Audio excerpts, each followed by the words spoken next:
সে আমাদের একজন একজন সহজ মানে সমমনা সেনা মেম্বার ছিলেন।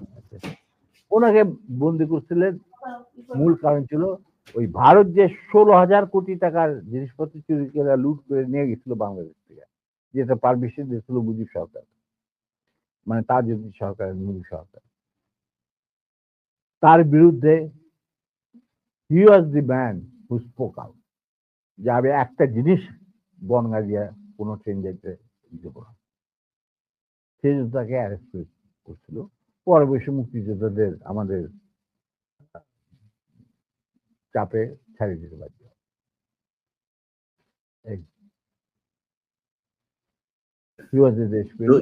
জহির রায়হানের বিষয়টা কি ছিল sir?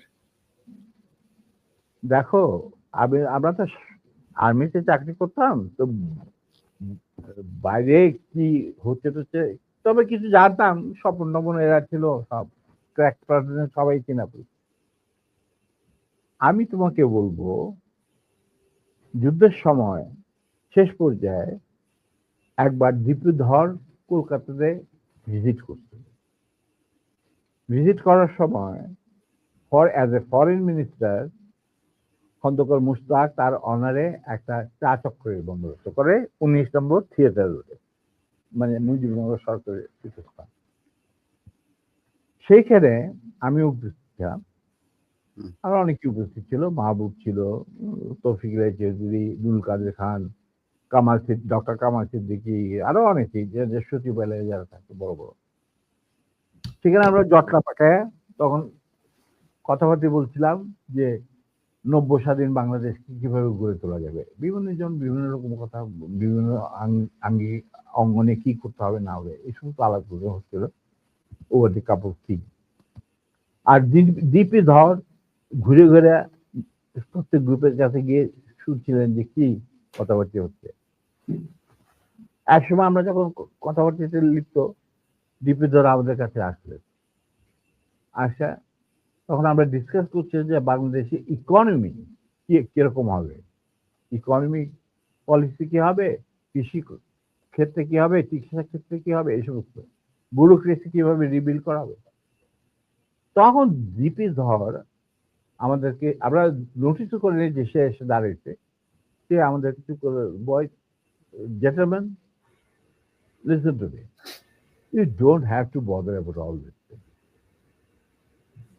You will just go back to independent Bangladesh and rest of the thing will be taken care of by us. এই কথার সাথে যদি তুমি একটু রিলেট করার চেষ্টা করো, তাহলে জহির রহমান, যেহেতু উনি একটা মুভি বানাচ্ছিলেন অপকীর্তি, মানে সকল মুক্তিযুদ্ধের উপরে, মানে আওয়ামী লীগের অপকীর্তি এবং কিভাবে ভারতকে দেশ বেঁচে দেওয়ার খেলা চলছে, এই ব্যাপারে উনি একটা ভিডিও বানাচ্ছিলেন। অতএব তাকে ডাইকে নিয়ে গিয়ে মারা ওই মিরপুরে, এটার সাথে একটা সাদৃশ্য তো খুঁজে পাওয়াই যায়,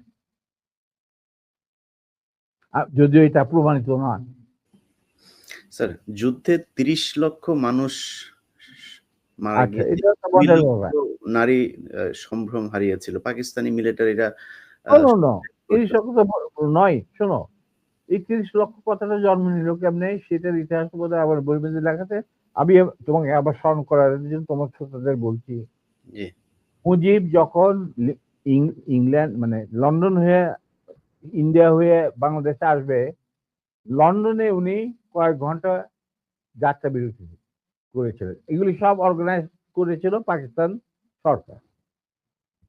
তখন তার সাথে দেখা করতে যায় সিরাজ ভাই, বিবিসির বাংলা বিভাগের হেড, আর বাংলাদেশের মিশনের ইনচার্জ রেজাইল করিম, ফরেন মিনিস্ট্রি অফিসার, যার সাথে আমিও চাকরি করছি কিছুদিন, ওনার সাথে আমার জানাশোনা আছে। এই দুজন মুজিবুর রহমানের কাছে যায়, ক্ল্যারিস হোটেলে নিয়ে তারা সবই বিরতি, মানে যত ঘন্টা রেস্ট। তখন মুজিব তাদেরকে জিজ্ঞেস করা, এটা আমাকে সিরাজ ভাই নিজে বলে দেবে। সিরাজ ভাইয়ের সাথে আমার একটা ঘনিষ্ঠতা ছিল আগে থেকে, যখন আমি ছাত্র জীবন ছিলাম। তখন উনি বাংলা বিভাগের ইনচার্জ, ডেভিড ফ্রস্ট আসছে মুজিবের ইন্টারভিউ নেওয়ার জন্য। তো মুজিব তখন সিরাজ ভাই আর এই রেজাউল করিম সাহেবকে আলাদা ডেকে নিয়ে জিজ্ঞেস করতেছে যে সত্যি কি বাংলাদেশ স্বাধীন হয়েছে নাকি আমাদের কোথাও নিয়ে মাইরে ফেলানোর বন্দোবস্ত করা হয়েছে। তখন সিরাজ ভাই ওনাকে বললেন, স্যার মুজিব ভাই, বাংলাদেশ স্বাধীন হয়েছে, আপনি যাইতেছেন as a prime minister of Bangladesh, কিন্তু আপনি ইন্ডিয়া হয়ে যাচ্ছেন কেন সেটা আমরা বলতে পারবো না, এটা আপনার সিদ্ধান্ত।